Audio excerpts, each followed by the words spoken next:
निकलने के लिए रास्ते नहीं बिल्कुल भी। आप कैसे कह सकते हैं कि पानी निकलने के निकासी इन्होंने बहुत बढ़िया कर रखी है। ये जनता खुद बता रही है इस चीज़ के लिए। भाई जनता खुद ये बयान कर रही है कि पानी रास्ता नहीं है निकलने के लिए, पानी भरा हुआ है और ये कहते हैं कि हम निकलने का रास्ता। हमारा 150 दिन का टारगेट है, हम 150 दिन के अंदर पानी खोड़ा में देंगे। ये हमारा अपना विजन है, कैसे हम ला के देंगे। 150 जाएंगे तो प्रदेश सरकार के पास ही ना। वो तो कह रहे हैं कि प्रदेश में सरकार हमारी, केंद्र में सरकार है हमारी, हम मिल बैठ के काम देखिए, ये तो हम सरकार से लड़के लाएंगे पानी। समाजवादी हैं हम और लड़के ही लाएंगे इस बार, ये गारंटी है इस बात की। पानी देंगे घर घर। सबसे मुख्य विपक्षी पार्टी समाजवादी पार्टी है और वो हर जगह जाने का काम कर रही है, चाहे वो कैसा भी हो, किसान हो, नौजवान हो, हर जगह जाने का काम कर रही है। छात्राओं के साथ अन्याय हो रहा है, बेरोजगारी इतनी ज़्यादा बढ़ गई है, महंगाई इतनी ज़्यादा बढ़ गई है। जो सिलेंडर 400 रुपये का था वो 1200 रुपये सिलेंडर हो गया है। आप बताइए कैसे आदमी काम करेगा। खोड़ा में आप क्या समझते हैं? खोड़ा में क्या क्या समस्याएं प्रमुखता से हैं जिनको वाकई में पूरा करना चाहिए था, या कुछ परसेंट इस 5 साल की सरकार ने किया है? नहीं, 5 साल की सरकार ने कुछ भी नहीं किया है, कोई काम नहीं किया इन्होंने। हॉस्पिटल नहीं बनाया, स्कूल नहीं तो बनाया। कह रहे प्रस्तावित तो है ना। नहीं, प्रस्तावित है तो आपने 5 साल क्या किया?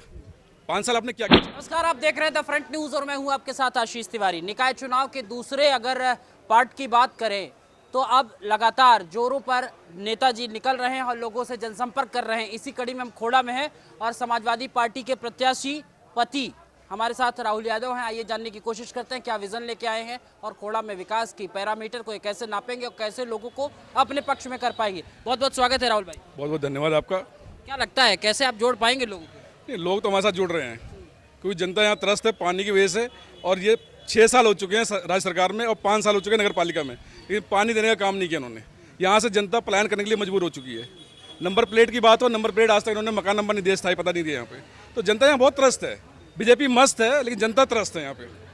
वो तो ये कह रहे हैं कि यहाँ खोड़ा में घुटने भर पानी था और हमने इतना विकास कर दिया कि सब एकदम चकाचक हो गया है। अभी आपने देखा होगा कल या परसों में 2 दिन में बारिश जो हुई है, पानी भरा हुआ है, लोगों को निकलने के लिए रास्ते नहीं बिल्कुल भी। आप कैसे कह सकते हैं कि पानी निकलने के निकासी इन्होंने बहुत बढ़िया कर रखी है। ये जनता खुद बता रही है इस चीज़ के लिए। भाई जनता खुद ये बयान कर रही है कि पानी रास्ता नहीं है निकलने के लिए, पानी भरा हुआ है और ये कहते हैं कि हम निकलने का रास्ता हमने पूरा बना रखा है। ये तो गलत चीज़ है ना। और यहाँ तक भी कह रहे हैं कि हमें इस बार हमने पैरामीटर पूरा खाका तैयार कर लिया है, इस बार हमें जनता चुन रही है और पहली प्राथमिकता के तौर पे हम पानी की व्यवस्था करेंगे और अभी हमने टैंकर लगा दिए। देखिए, टैंकर जो लगाए हैं ऊँट के मुंह में जीरा वाली बात है। और इन्होंने भी 2022 में जो चुनाव हुए विधायकी के, उसमें इन्होंने बोला था कि 6 महीने के बाद ही हम पानी ला के देंगे खोड़ा में, और साल भर हो गया है, साल से ऊपर भी हो गया, लेकिन अभी तक पानी की कोई व्यवस्था नहीं की इन्होंने। परमानेंट कोई व्यवस्था नहीं की है। टैंकरों में क्या है, टैंकरों में लाइन लगानी पड़ रही है, मारपीट हो रही है वहाँ पे। तो उससे क्या फायदा हुआ? जनता को तो आपने लाइन में लगा दिया, नोटबंदी में लाइन में लगाया, हर जगह आप लाइन लगाना चाहते हो। ऐसे काम नहीं चलेगा। जनता बहुत इस बार बदलाव चाह रही है। आप बदलाव की बात कर रहे हैं, वो ये कह रहे हैं अच्छा मान लीजिए हमें एग्जाम्पल के तौर पे जनता ने आपको चुन लिया, आपकी श्रीमती को मतदान दे दिया और उसके बाद आप आ गए, आप कैसे लेके आएंगे? कोई विजन है क्या पानी का? हमारा विजन समाजवादी पार्टी का माननीय अखिलेश यादव जी का जो विकास का विजन है, वो सबको पता है कि विकास का ही विजन है अखिलेश यादव जी का। नगर पालिका हमने दिया, थाना हमने दिया, पानी की टंकी हमने लगवाई, सारा विकास हम ही ने किया। उन्होंने किया क्या ये बताइए पहले। लाइट की जो आज लाइट 22 से 23 घंटे आ रही है, ये अखिलेश यादव जी की देन है। विकास हुआ कहाँ है? अगर विकास हुआ तो जनता इतना त्रस्त क्यों होती? आप मुझे बताइए इस चीज़ के लिए। जनता इतना त्रस्त है कि विकास के नाम पे तो यहाँ विकास पैदा ही नहीं हुआ अभी तक। तो वो तो ये भी कहते हैं कि माफियाओं का हिसाब किताब खत्म कर दिया, सब एकदम सुरक्षित घूम रहे हैं। फिर तो माफियाओं का हिसाब किताब खत्म हो गया है, तो पेपर में तो न्यूज़ भी नहीं आनी चाहिए फिर तो। कभी रेप की न्यूज़ आ रही है, कभी बलात्कार की न्यूज़ आ रही है, या कभी लूट की न्यूज़ आ रही है। कहाँ से आ रही है ये? आप पानी कैसे लेंगे? ये इसका भी तो पैरामीटर तैयार करेंगे। पानी हम 6 महीने के अंदर, हमारा 150 दिन का टारगेट है, हम 150 दिन के अंदर पानी खोड़ा में देंगे। ये हमारा अपना विजन है, कैसे हम ला के देंगे। 150 जाएंगे तो प्रदेश सरकार के पास ही ना। वो तो कह रहे हैं कि प्रदेश में सरकार हमारी, केंद्र में सरकार है हमारी, हम मिल बैठ के काम करेंगे। देखिए, ये तो हम सरकार से लड़के लाएंगे पानी। समाजवादी हैं हम और लड़के ही लाएंगे इस बार, ये गारंटी है इस बात की। पानी देंगे घर घर।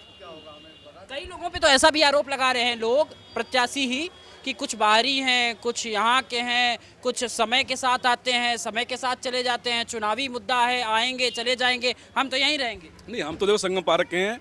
35 साल से मैं निवास कर रहा हूँ खोड़ा में।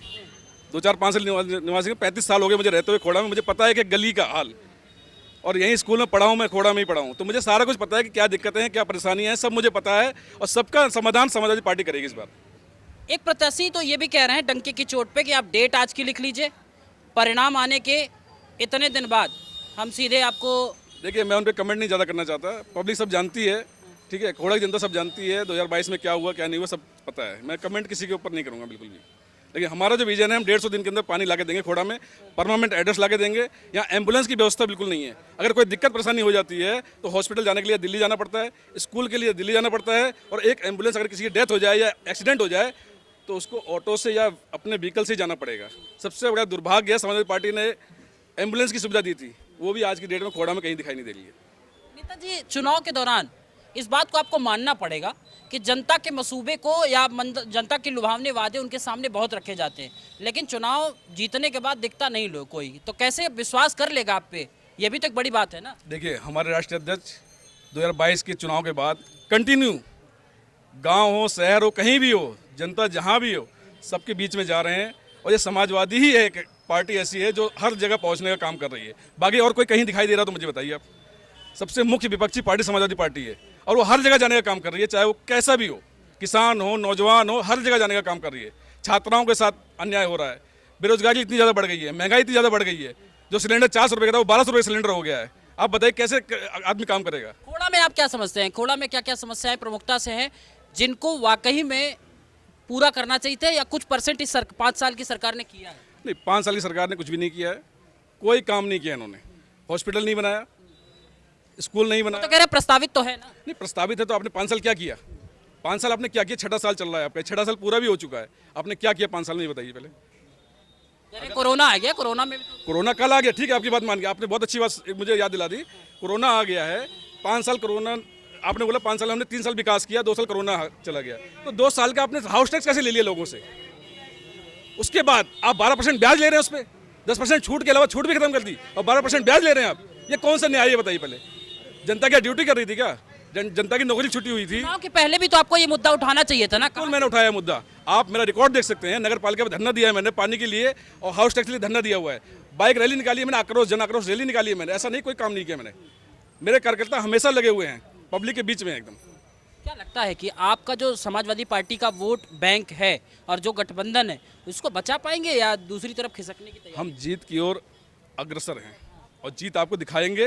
13 तारीख को आप मिलिएगा मुझसे, मैं वादा कर रहा हूँ मंगल विहार में कि मैं जीत के बाद आपको मिलूंगा। मैं, ये मेरा विश्वास है और जनता अपना बदलाव चाह रही है इस बार। जातिवाद की राजनीति उत्तर प्रदेश में होती रही है, क्या लगता है कि संभल जाएगा? नहीं, जातिवाद नहीं, समाजवादी पार्टी हर वर्ग सबका विकास करना चाहती है, कोई जातिवाद पार्टी नहीं हमारी समाजवादी पार्टी।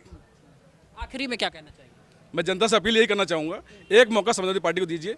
समाजवादी पार्टी नगर पालिका दी थी, पानी की टंकी दी है, थाना दिया है, चौकियाँ दी हैं, एक बार मौका दीजिए, विश्वास कीजिए। एक बार जनता से मैं अपील करता हूँ, विश्वास कीजिए। एक बार विश्वास करेंगे, समाजवादी पार्टी विकास करके दिखाएगी। खोड़ा में आपके पानी जल्द से जल्द आएगी, स्थायी पता आपको देगी और हाउस टैक्स में छूट देगी, इतनी गारंटी हम दे रहे हैं आपको। बहुत बहुत धन्यवाद। धन्यवाद। मिलाकर अब देखना ये होगा कि 11 तारीख को मतदान किस तरीके से जनता किसके पक्ष में करती है और 13 तारीख को ये परिणाम किसके पक्ष में आता है, ये तो आने वाला वक्त बताएगा।